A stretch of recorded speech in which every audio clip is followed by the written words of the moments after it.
My name is Joe Reichard. I'd like to welcome you back to another episode of the Saab Doctor. Today we're going to be discussing 1,900 miles, well, 1,850 miles, in my cheap NG95. I'm going to be talking about a few oddities about this car and what the project cost in total. Stay tuned.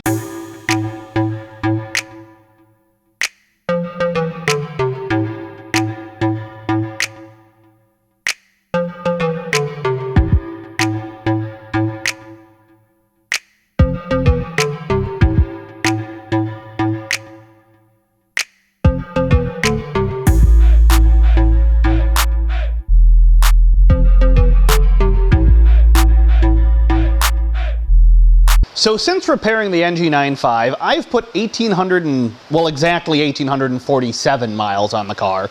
So I guess 1,900 and 1,850 is a little bit of an overstatement.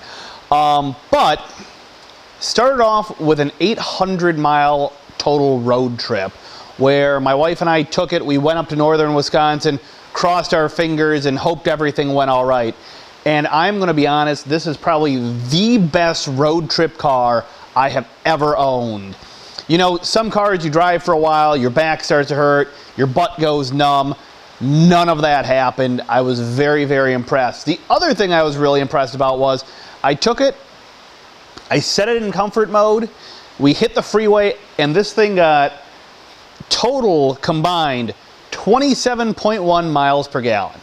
That's right. Cross-wheel drive V6 automatic got 27.1 miles per gallon. A few things I've learned about the car that I find quite interesting are it does not have a button in the cabin for the trunk. The trunk button is a button underneath the trunk lid on the trunk handle.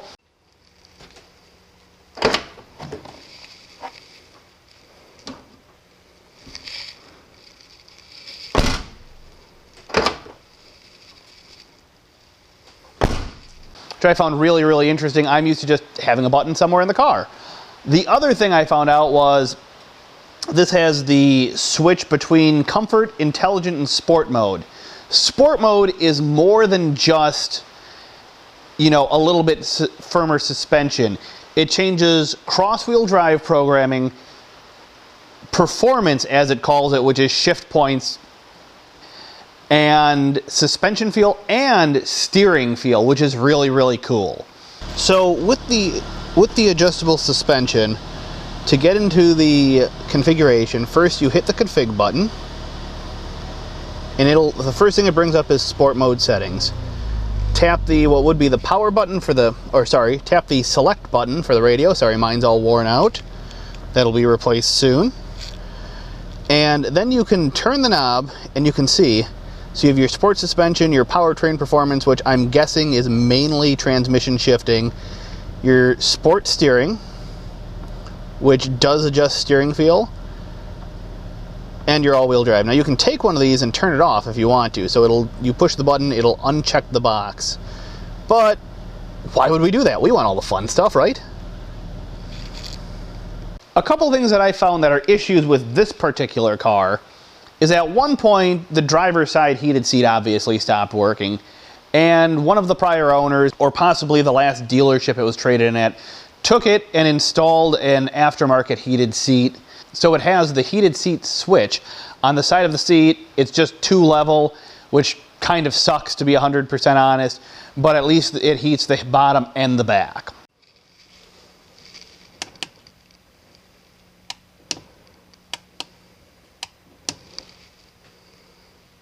Another thing I noticed was the car has more rust than I expected. And I think we all noticed that in the cross-wheel drive repair video, which I'll link above. But it has more rust underneath. It has a little bit in the wheel well arches, and it has one bit right in the top center of the windshield. A couple other things that have went wrong or that I've noticed was the rear brakes when they started grinding, and I'll put the rear brake replacement video up here. Out of nowhere started grinding. My guess is after I took that second side off, the pad just fell right off the backing. So I'm going to guess that there was some type of adhesion problem or just because of the rust. And that's probably what happened on the driver's side, just kind of broke off, and then I had no pad, and that's when it started grinding. Luckily, that only cost me $147-ish. So, I mean, it wasn't expensive. I used LaCrosse parts right off the shelf, made life super easy.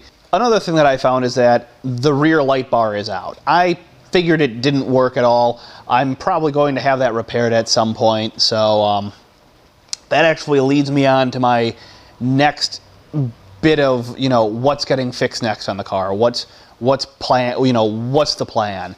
So I have a handful of things we need to do. I bought overlays for the center stack, so I'm going to be installing those in an upcoming video.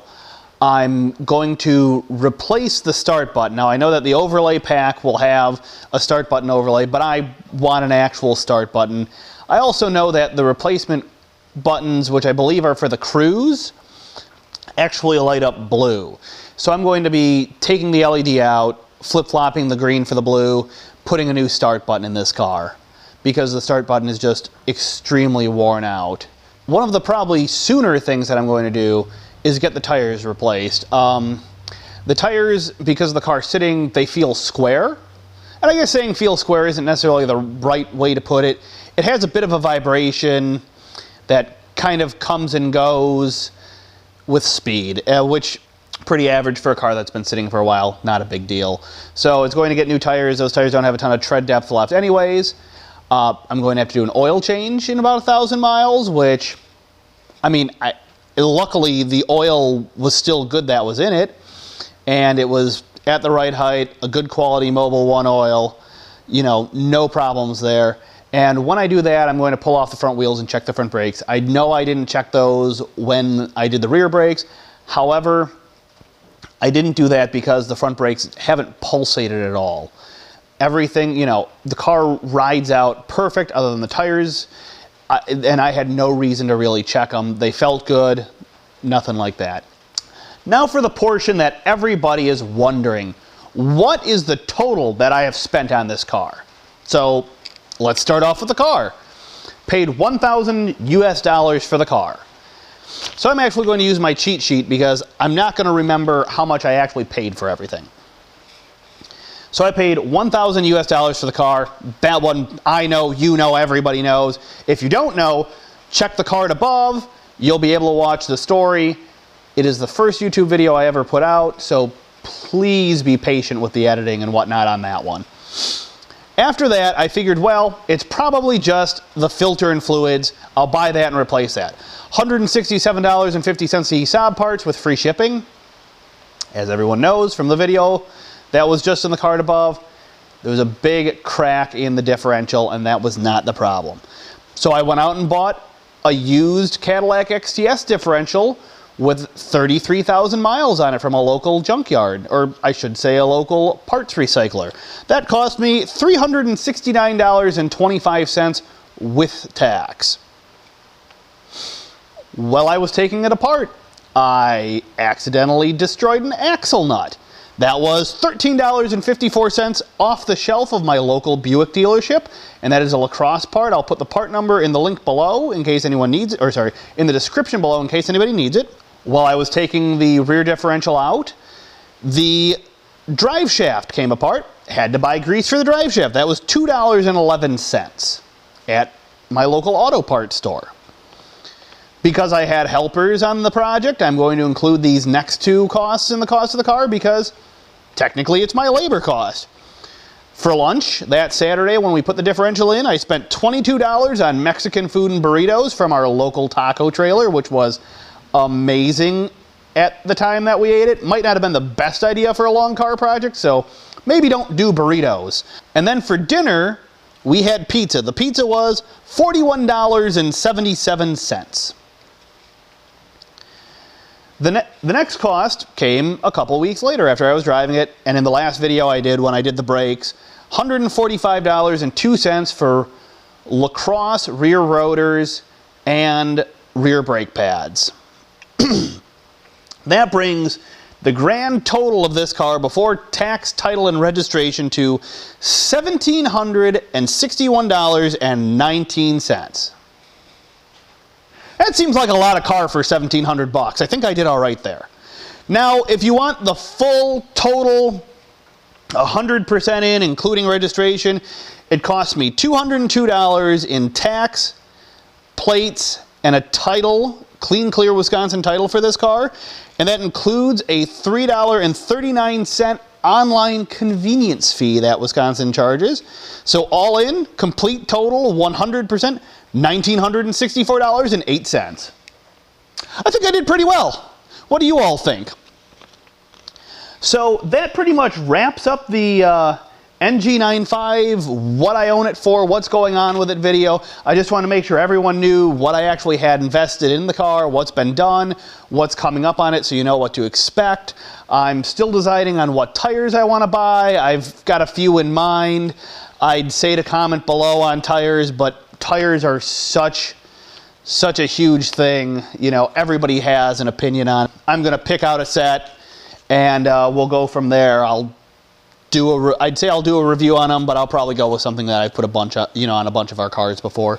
If you enjoyed the video, please like, share, and subscribe. If you have any questions for me, anything you need help with, anything at all I can do for y'all, please, please, please contact me in one of the social links below. If you like this cool t-shirt I'm wearing, you can actually get this from Saab parts. It's about $30-ish. Every dollar, I shouldn't even say every dollar, what you pay for this shirt, not the proceeds, but what you actually pay for this shirt goes directly to the Saab Museum. I'll put the links below. It's a great t-shirt. Please support the Saab Museum. Go out to Sturgis and see it. Hopefully I'll be doing a video on that next year. I'm planning on taking a trip out there. I just don't have it planned yet. And I have really made this a long outro. So thank you for tuning in, and Saab on, folks.